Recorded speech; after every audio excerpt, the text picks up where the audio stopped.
Hi, I'm author and attorney Kenneth Green, and you're watching Tape with Rabbi Doug. We're gonna see Rabbi Doug. We're gonna see Rabbi Doug. We're gonna see Rabbi Doug on your TV tonight. But Daddy, I want to watch Monday Night Football. Forget about Monday Night Football. There's no other thing we're going to watch on Monday but Rabbi Doug. Yeah, Rabbi Doug on TV tonight. We're gonna see Rabbi Doug. Oh, everybody talk about Doug. Shalom and welcome to Tape with Rabbi Doug. Glad you could be with us today. We are here on location in Los Angeles, California, and I am here with attorney and author Kenneth Green. Ken, welcome to the show. Thank you, Rabbi. And thanks for having us here in LA with you.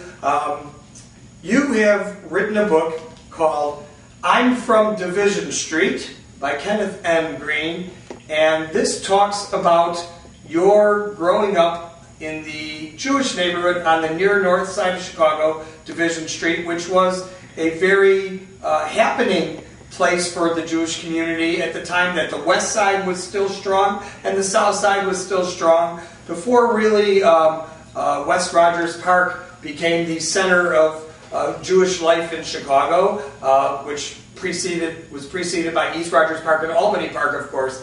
So the neighborhood's changed, but you really have quite a story to tell about growing up on Division Street. We certainly have heard many stories from other authors about their neighborhoods. We know about so many streets in New York and so many streets in Chicago that have been spoken about in books. But really, there is no other book that I know of that talks specifically about living on Division Street and growing up on the near north side. Now, how old were you when most of the stories in this book, from what age period to what age period? Probably I was around 12 to maybe 19 years old when I was living and enjoying Division Street. And this is the 40s and 50s, generally? 40s and 50s, right. 40s I was born in 1938, and I remember when the war ended. I remember when Roosevelt died, like yesterday. But that's where I grew up.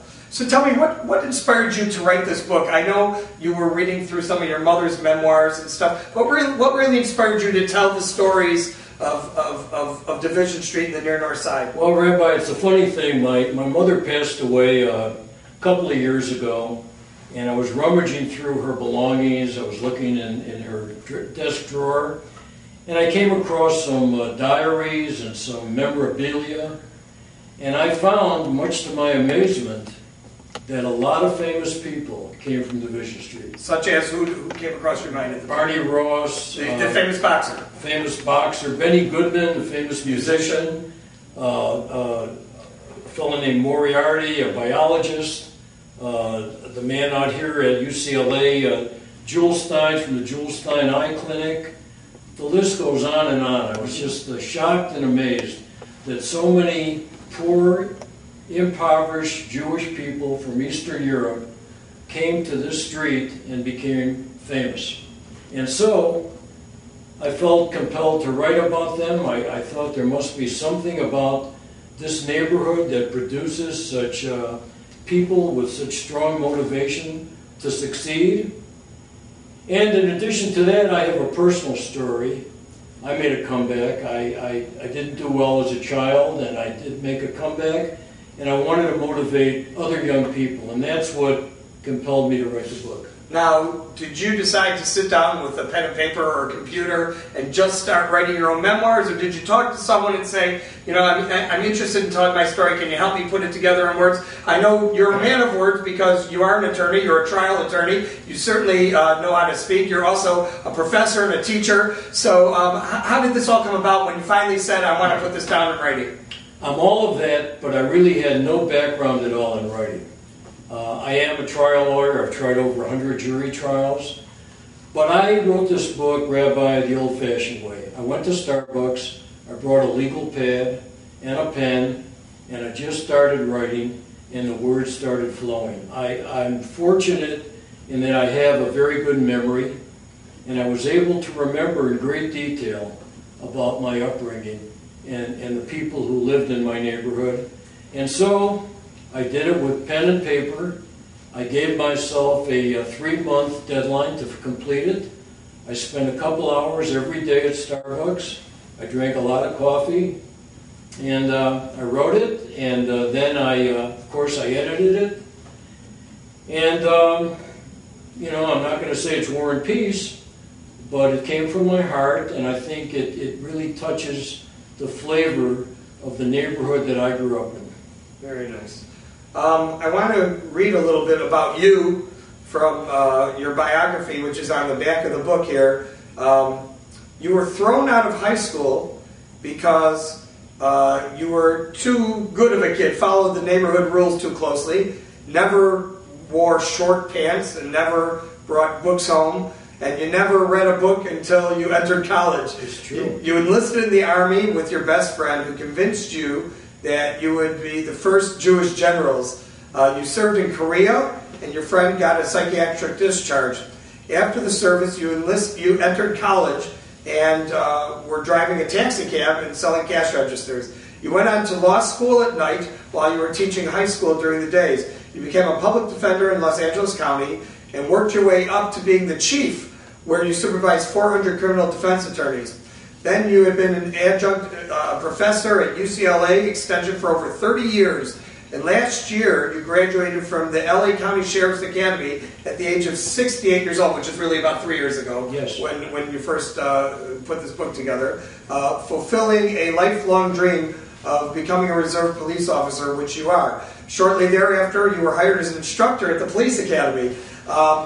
You're married and you have a son, and it's really an amazing story that from all this came this book kind of going backwards. Kind of, you moved up in the world to certainly one career to another career, kind of building it all together into one, and then you kind of went back to your roots. You know, Rabbi, I don't know what the Mishigas was, you'll forgive the expression. When I was growing up, I just had no direction. I hated school. I don't know why, because my father kept emphasizing education.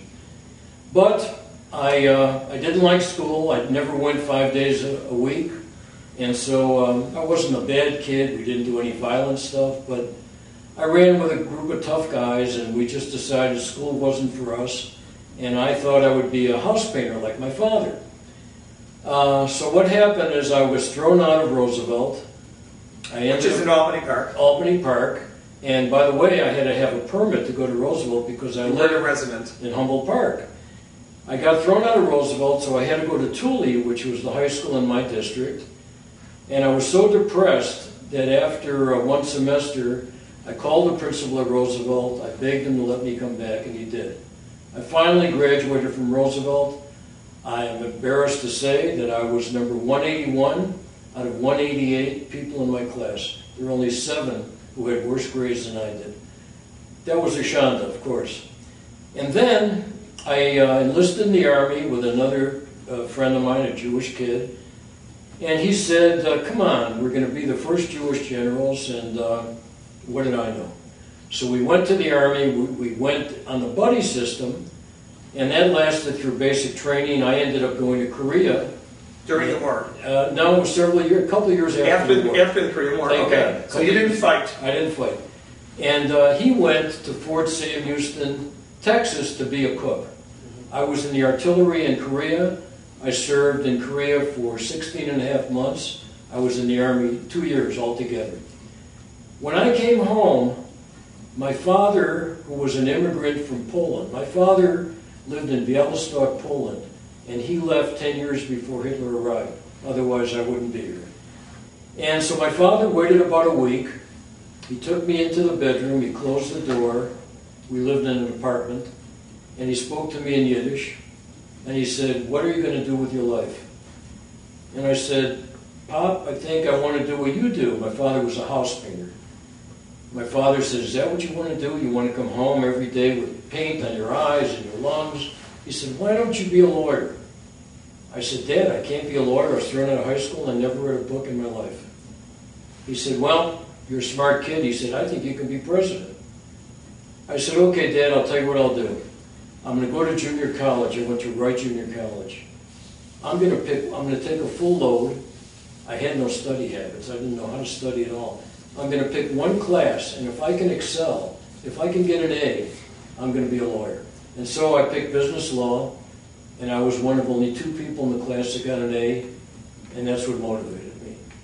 We had no money, so I drove a taxi cab through undergraduate school, and I had a second job selling cash registers, and it seemed like it took me forever to get my bachelor's degree, which I did. I went 3 years to Roosevelt University, and then my last year out here in Los Angeles, I matriculated at California State University. And then I became a high school teacher out here. And then I started law school. It was extremely difficult. We had no money. I slept 3-4 hours a night. How old were you when you started law school? I was 26. So one of the oldest people in your class, probably. Yes, absolutely. And I was 30 years old when I graduated. The only thing that would have stopped me from finishing was death. I was absolutely, nothing would stop me. I just had to go. And needless to say, my mother and father were thrilled when I became a lawyer. Then I became a public defender. At that time, I was married to my first wife. Her father was a very famous lawyer. He had as a partner the governor of California, Goodwin Knight, among others. And he wanted me to join the firm, and it was a litigation firm, a corporate bankruptcy, and I didn't want to do that. I was interested. Is that because you wanted to practice criminal law? Yeah, I thought criminal law would be for me because I was a street kid. And being a Jew, I was for the underdog. And so I became a public defender in Los Angeles. I was there 30 years. I worked my way up to chief.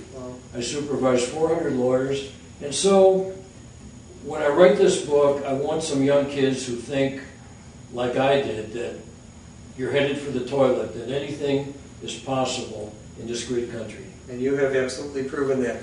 Tell me something. Do you think that the Army taught you a little bit of discipline and that helped you really change your path as far as your educational values and ability to focus on what you wanted to do? It sure didn't hurt. It sure didn't hurt. I think I got a lot of discipline in the Army, and I also saw other young men who were deprived. Most of them came from the South, Arkansas, Tennessee, Kentucky, and I saw how hard their life was, and I just decided once I started college, I have to make something of myself, and I have to go as far as my brain will take me. Very nice, very nice. How old were you when you moved to LA? I was, how old was I? I was 24. 24. 24, I was a senior in college. I immediately enrolled in California State University, and I finished my last year. And what brought me to California, my mother and father left Chicago when I was a junior at Roosevelt University. And my father, his business was going south, and he wanted a new start. He had family out here who told him they would help him open a paint store. I stayed behind. I lived like a rat. I paid $55 a month rent. The bed came out of the wall. I had a hot plate. There was no kitchen. I mean, it was tough. And so my father, after about 1.5 years of us being separated, told me that one of my cousins is getting married and I should come out for the wedding.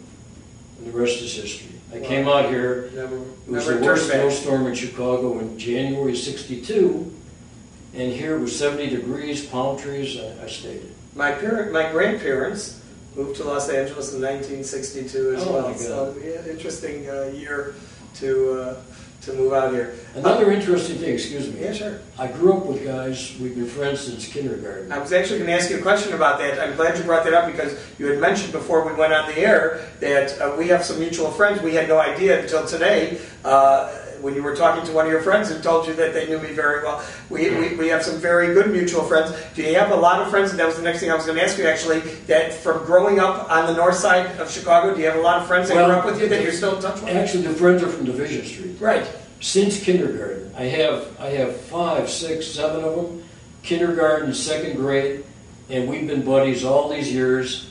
And now my wife and I bought a condo. You know, we've been going back to Chicago for the past 14 years, and my wife although she's a Northern California girl, loves it as much as I do. So last year we bought a condominium on Lakeshore Drive, and we come back every 2 months, and I get a rental car, and the first thing I do is I drive through Division Street. Wow.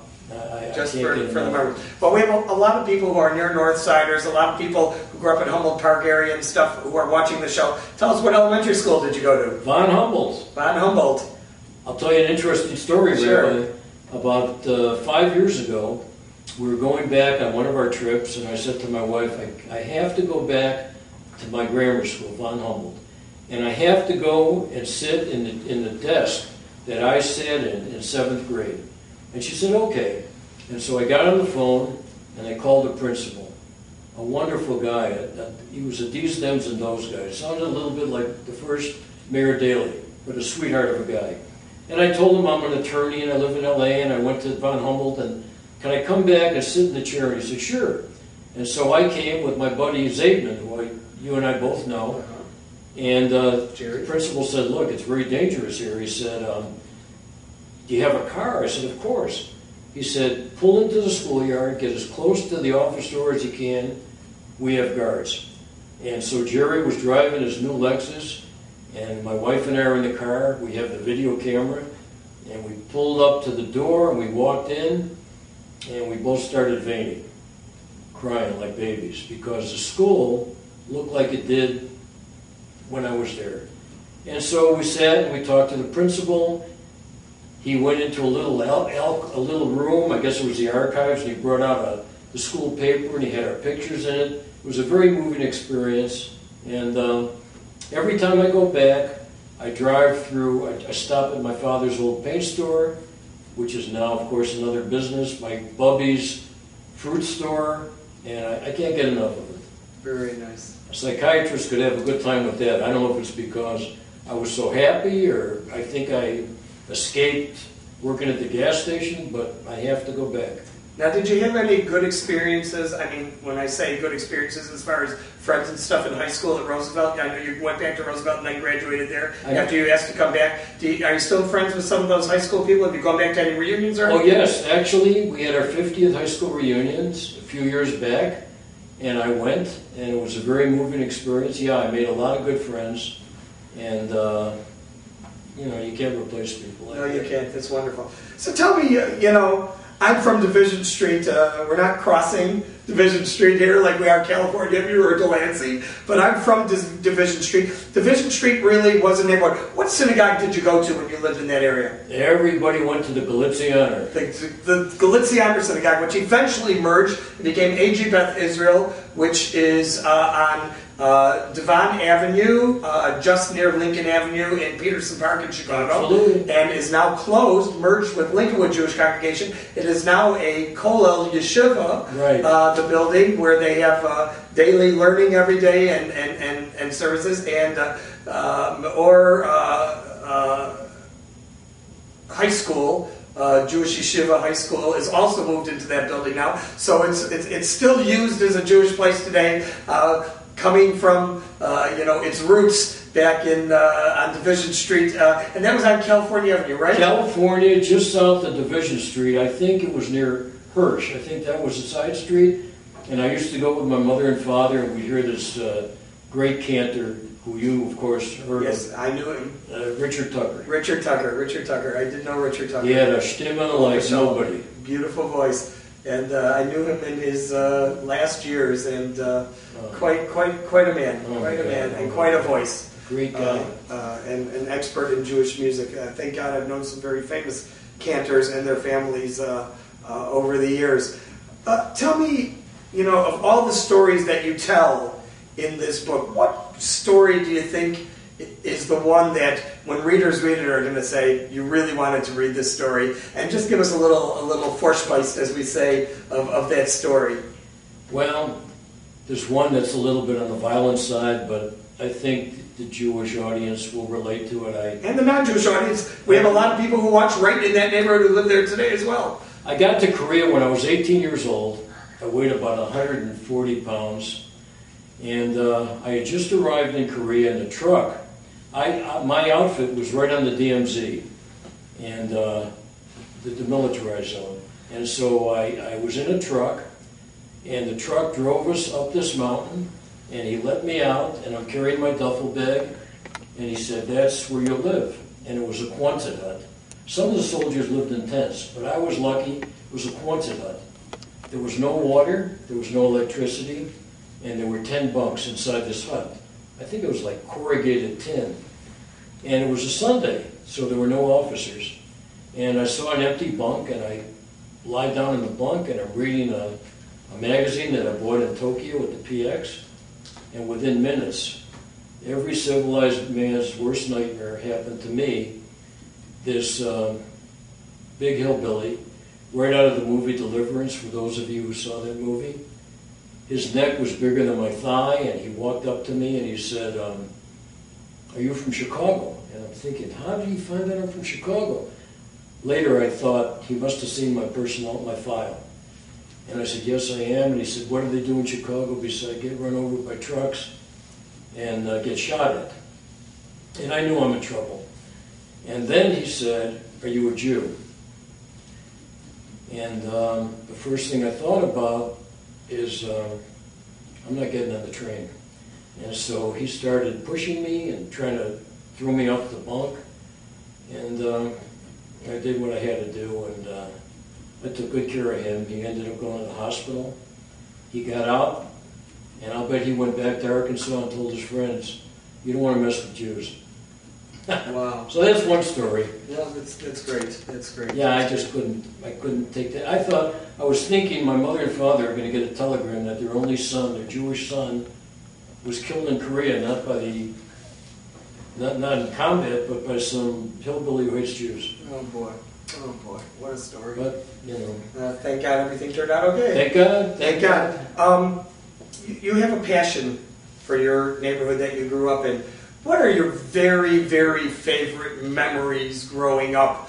Some of the things you might share with us in the book, and some maybe that you didn't put in the book but are still in your heart. As you know, we're both Jewish boys. It's rare that Jewish people drink. At least my friends did not drink. And so what we would do to socialize is, instead of going out for a drink, we would go to a restaurant on the corner of California and Division. In those days, it was called the Humboldt Spot. It later became Ricky's. Ricky's now is one of the most famous restaurateurs in the world, the son. But his father, he was Art Melman, and he owned that restaurant. And we would go there almost every night, and that's how we would socialize. We'd have a corned beef sandwich and a chocolate phosphate, and my friends and I would talk, and we would talk.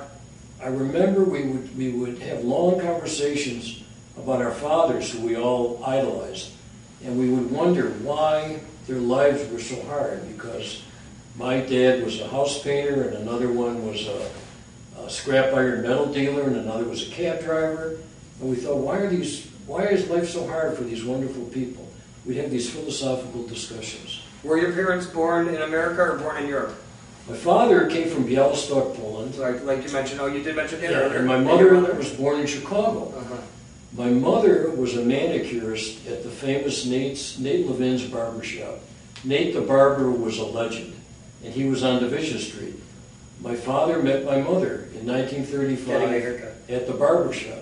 He was getting a haircut. My father left Białystok 10 years before. 10 years before Hitler arrived. So I want to go back. I want to go to Białystok. I want to walk the streets where he lived. He had a very hard life. And the Jewish people, were abused terribly in the pogroms. And the gallows and the pogroms, terrible. Very interesting. So, do you think that your friends' parents and your parents, do you think the reason that they were hard workers and doing physical labor for a living is because they came from Europe and they didn't have the opportunities that American children such as you ended up having to go to university, get a degree, and become a professional, in the professional world, and were actually laborers because of that. Absolutely. There was that neighborhood, Rabbi. I remember one thing: the people did not quit. Nobody would lay down. Nobody would say, "I want food stamps," or "I want welfare." I can't work, I can't get out of bed. Everybody worked hard, and of course, they wanted to do what's best for their children. They wanted their children to have a better life. So that's something that's instilled in me. Now, my grandmother, who is still alive, thank God, in her mid-90s, past her mid-90s actually, and doing very well, she told me, growing up, and she's your father's age, your mother's age, she told me that growing up in the same vicinity as you, that they used to spend a lot of time on the beach, going to the beach with their friends and things like that. How did you spend your days? What were your days like?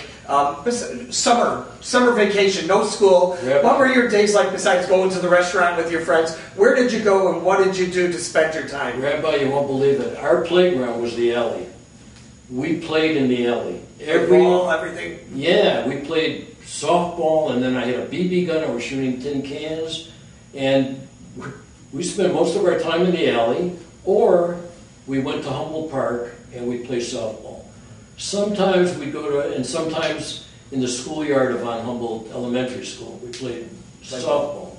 And we used the big ball, you know, without 16-inch softballs without a glove. Right. Chicago softball. I loved that ball so much I could have married it. Big 16-incher. Wow. So, and of course the relationships, the people, they're the best people, the Midwestern people. I've lived here now in California for a long time, but and I love it here. But the Midwestern people are more solid, better people, I think. Great. We're here on Taped with Rabbi Doug, and I'm here with attorney and author Kenneth N. Green, the author of I'm From Division Street. And stay with us. We'll be right back. In these turbulent times, let us not erode our liberties, for they make America a beacon of hope for all to see. Let it shine.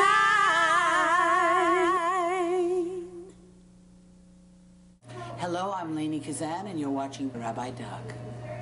Welcome back. We're here on Taped with Rabbi Doug, and I'm here with attorney and author Kenneth N. Green, right here in Los Angeles, California, where we are right now. And I'm glad to be here on location with you, Ken. Are you happy with your career? Are you happy that everything turned out? Do you have any regrets from the things you did on Division Street, which you said I wasn't such a good boy like I should have been? Are there any regrets, or do you think it was all bashert? It was all, godly ordained the way things went down? Rabbi, you hit the nail on the head. It was bashert. Because if I had not struggled when I was younger, I don't know if I would have had that motivation to persevere the way I did, because my folks had no money. So to become a teacher, a high school teacher, and then an attorney, and then chief of the public defender's office, and supervise 400 lawyers, an adjunct professor at UCLA, and now a reserve police officer, I don't know, but I think I'm done now. I've climbed all the mountains. Very nice. Well, I want to thank you so much for being on the show. I want to thank all of you for being with us. Remember, check out our website, www.tvrabbi.com, where you can also watch our show anywhere in the world on the web. And if you want to email me or email Ken Green or find out more about his book, I'm From Division Street, then you can email us at info@tvrabbi.com. I want to thank you for being with us here in Los Angeles, California today, and I want to thank you, Kenneth Green, and wish you much success in your career and in your semi-retirement, and with your book, I'm From Division Street. Hope to see you next time in Chicago, right here on Taped with Rabbi Doug. Shalom, everyone. Gonna see Rabbi Doug on the TV tonight. This has been a Taped with Rabbi Doug production.